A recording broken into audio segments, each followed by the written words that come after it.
Our first Hall of Fame inductee is for distinguished service. This evening we are inducting Leland P. Brown, whose name is familiar for the West Side Elementary School that bears his name. At this time, I'd like to introduce Winnie Olson, member of the Alumni Board, class of 1934, and a member of the Hall of Fame. And she is going to tell us about LP Brown. Okay, I would like to have the Brown family. We're so fortunate to have Leland P. Brown's granddaughter and grandson, the granddaughter from Portland and the grandson from Durham, North Carolina that came, and the great-granddaughter. Would you come up and stand up here?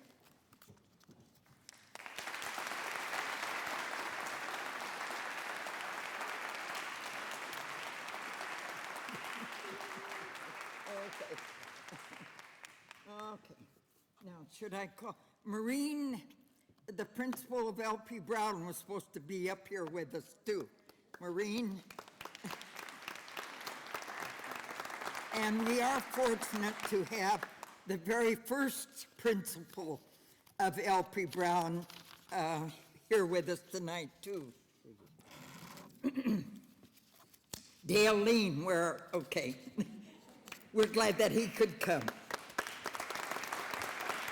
Leland P. Brown was a part of the Olympia Public Schools for 38 years, starting as a high school teacher and coach in 1919, serving as a high school principal here 1920 to 1931, so I had him as a principal here, and then he became superintendent of schools in 1931, retiring in 1958. He actually had two retirements, one in 1957 and one in 1958.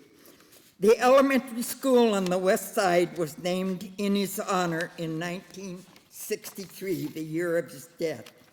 Mr. Brown was born in Glenwood, Iowa in 1893, was graduated from the University of Washington around the beginning of World War I. He served in the Army Medical Corps overseas during the Great War and then moved to the Pacific Northwest. He was married to Maud Heron in Seattle in 1918, and then started teaching Latin, and that was in Labam, Washington.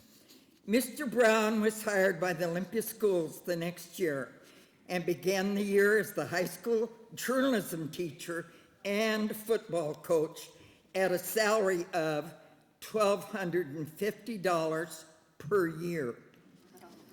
The school building where he taught was new, built after the July 1918 fire as the first high school building. The new William Winlock Miller High School was dedicated in January of 1919. That's the one on Capitol Way. There were 19 high school teachers, 2 eighth grade teachers in the new complex. But after they got a new building, more people found their way to high school, and it increased by 25%. Mr. Brown moved up the ladder rapidly. Superintendent Beach resigned in January 1920, and the position was filled by Elmer Breckner, previously the high school principal. LP Brown was then selected as high school principal, and that he served from 1920 to 1931. In 1931, Mr. Brown again followed Elmer Breckner's footsteps. Superintendent Breckner resigned to become superintendent of Tacoma schools, and Mr. Brown was elected to head the Olympia schools. Willard J. Matters became the new high school principal. The district was designated a district of the first class. Well, that meant there was a population of 10,000 people in Olympia. I like to think it was first class because it was Mr. Brown.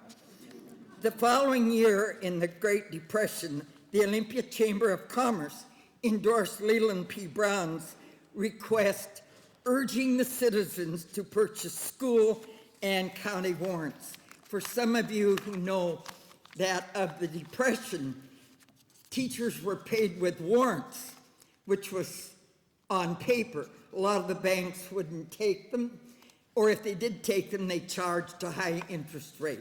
So he was urging parents to cash the warrants for the teachers. He was a director of the Olympia Chamber of Commerce, a charter member of the past presidents and of the Olympia Rotary Club, a life member of the Olympia Elks, and a member and past president of the Olympia Post of the American Legion. The reason he was so well known and so well liked in the community. L.P. Brown wrote the school board on April 10th, 1957, asking for a resignation because of illness. The board expressed great sadness at the thought of his leaving, but agreed to do this.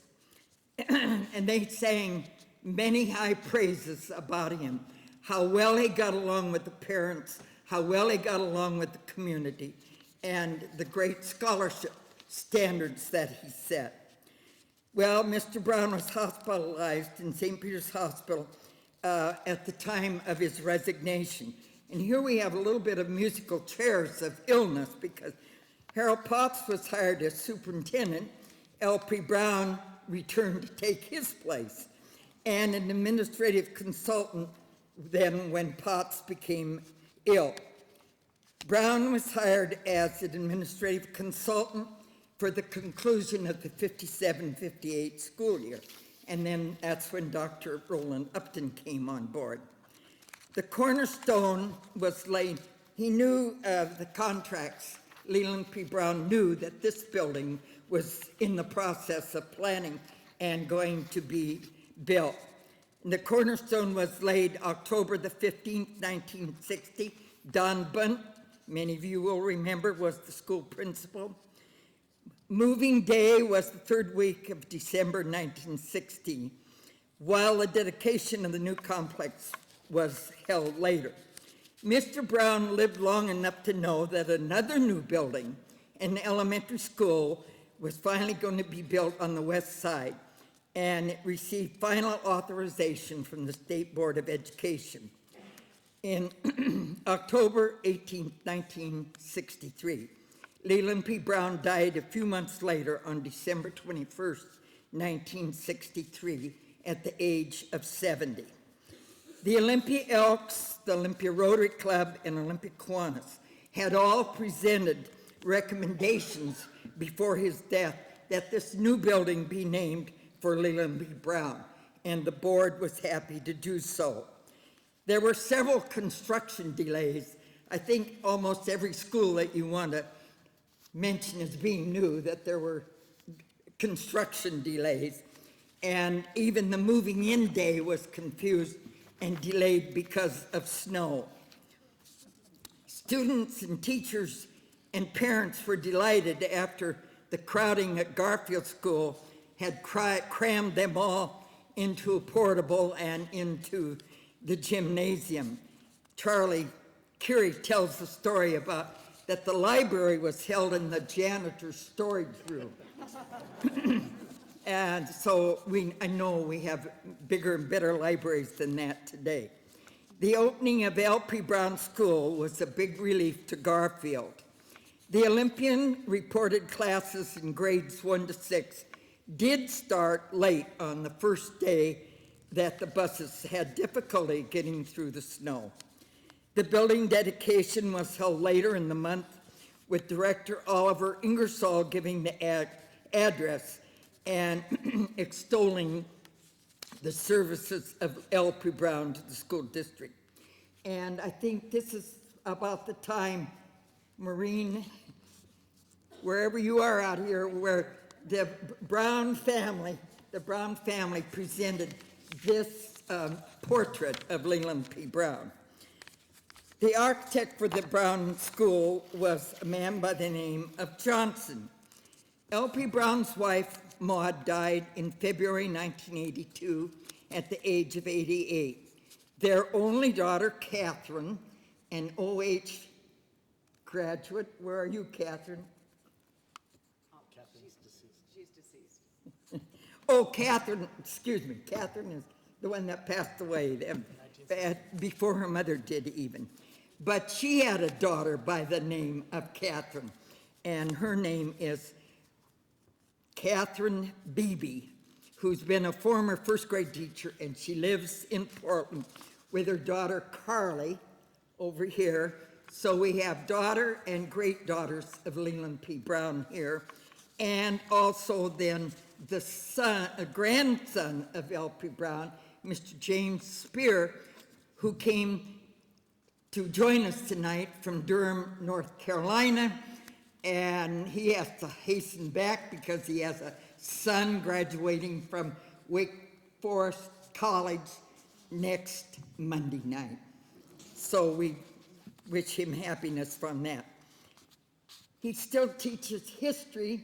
He was had several big jobs with the academy at Durham, North Carolina.